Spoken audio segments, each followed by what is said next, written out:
Welcome to Cartoonist Kayfabe Show and Tell. My name's Ed Piskor. My name is Jim Rugg.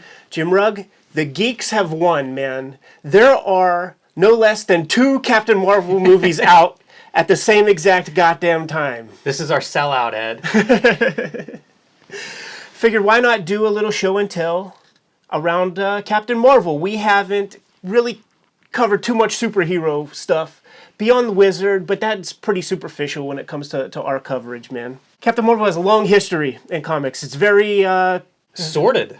I mean, here are 2 different companies, Marvel and DC, both with a Captain Marvel claim. This comic confused me so much. I got a hold of a World's Finest from the 1970s when I was a boy, highlighted Shazam on the cover as being one of the B stories, and I open it up, and not only is there a talking tiger, but they keep calling him Captain Marvel, and to see the word Marvel in a DC book, I just didn't understand it. And I already had Captain Marvel books. Yeah, and what number of Captain Marvel is currently in Marvel Universe movies? Is that Captain Marvel 3? Because Death of Captain Marvel is yet another Captain Marvel.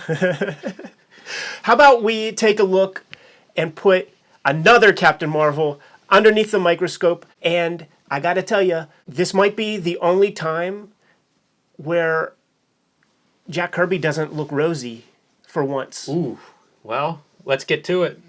So Jim, in true cartoonist kayfabe fashion, we're not going to be covering this Captain Marvel, and we're not covering this Captain Marvel either. We're not covering the Avengers Captain Marvel. We're not covering the new Captain Marvel blonde lady. We're not covering Marvel Man. None of them. We're going much deeper, and in order for us to get to where we're going, we first have to talk about this comic right here, Marvel Comics #1. First appearance of the original Human Torch, 1939. Written and drawn by a young cartoonist by the name Carl Burgos. In good faith, he put together this comic. Martin Goodman owned the copyright. When you see this Human Torch, he's an android character.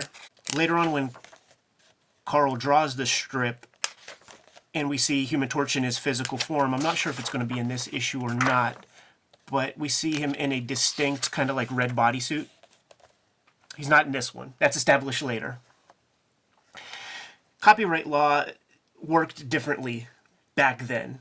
You know, the legend, or maybe it's true, I didn't look into it so deeply, but the legend is always that whenever the Mickey Mouse copyright is about up, right, meaning Disney, like, lobbies to have the laws changed so that those copyright dates are extended much further. But when Carl Burgos first put this comic together, the copyright law existed for about 28 years of use. Like, if the product would have been reused in that time, the clock would start ticking all over again, right? Yeah, you used to hear about publishers doing ash cans for various to protect various copyrights and that was their like workaround. So this company is called Timely, I believe, and then there will be Atlas, and then there's a company called Marvel, all published by Martin Goodman, and Fantastic Four #1, I believe, is like the earliest Marvel comic. We'll call that the beginning of the Silver Age. During that period of Marvel Comics, it was not really just a storytelling decision for them to bring Captain America back and thaw him out of ice in an Avengers issue. It wasn't just a storytelling choice to put Namor the Submariner, have him get conked on his head, thrown in some water, and remember that he is a man from the depths of Atlantis. And then in 1966, when that 28-year copyright date was almost completely lapsed on the Human Torch character, this is where Jack Kirby does not look rosy, in my opinion. We have Fantastic Four Annual #4, the reintroduction of the original Human Torch character so that Marvel would not let this character lapse and have all of Carl Burgos's original artwork and intellectual property go back to his estate. We see the original Human Torch in here, and he gets killed unceremoniously pretty fast. So they introduce him and they kill him all inside of this issue. And Burgos was like licking his chops right before this. He wasn't saying anything. He kept his mouth shut. because this happens a lot too. There's a lot of comics in the public domain at this point. Right. Ask Craig Yo about that. And it's because these materials like lapsed the copyright dates of those earlier days, man.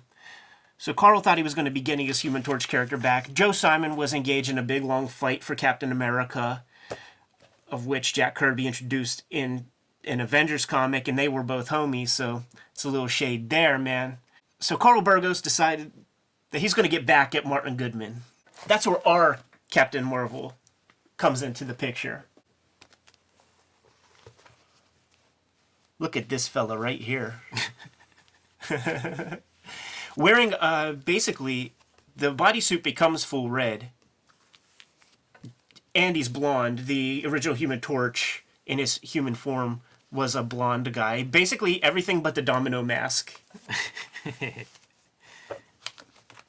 And this guy's kind of a robot, I think, is the way they describe him, ultimately. Yeah. So he's right in line with that android status that we would see with the Human Torch. Exactly. And you could see that Carl Burgos, man, he's dropping atomic bombs across the industry, man. Because he's got a character called the Bat who raises DC's ire to the point that he's called the Ray in the very next issue. This guy right here is Tiny Man. It's so lame too. Tiny Man just grows to like normal man size is his power. It's like, so what? You may be wondering, Kayfabers, what is this Captain Marvel's superpowers? Check that out right there, man.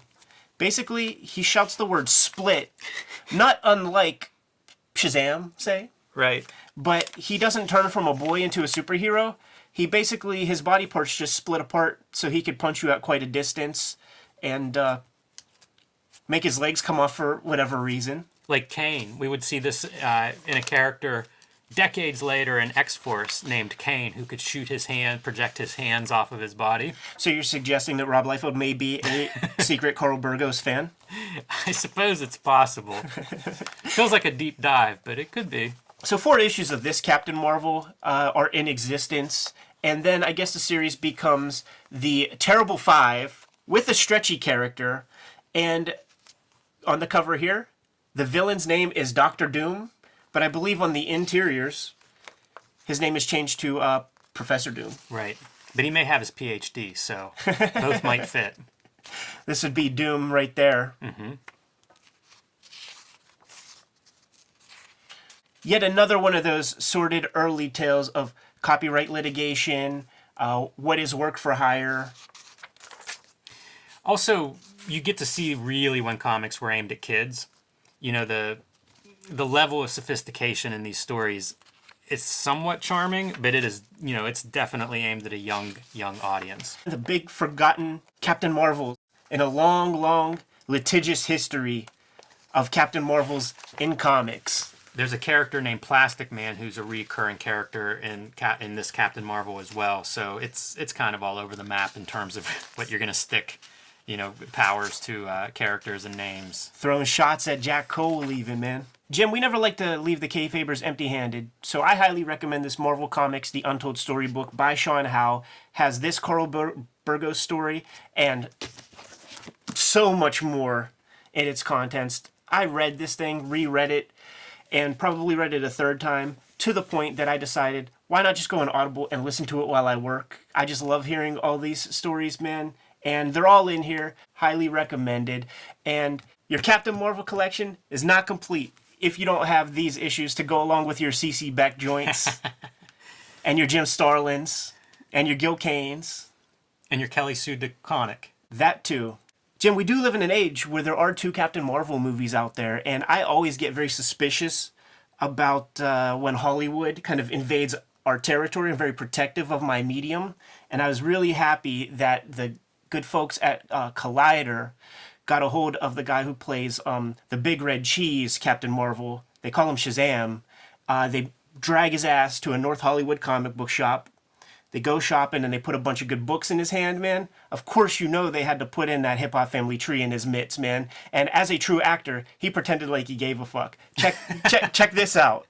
So this is a complete retelling. What? So this is 10 years of comics. What? This retells.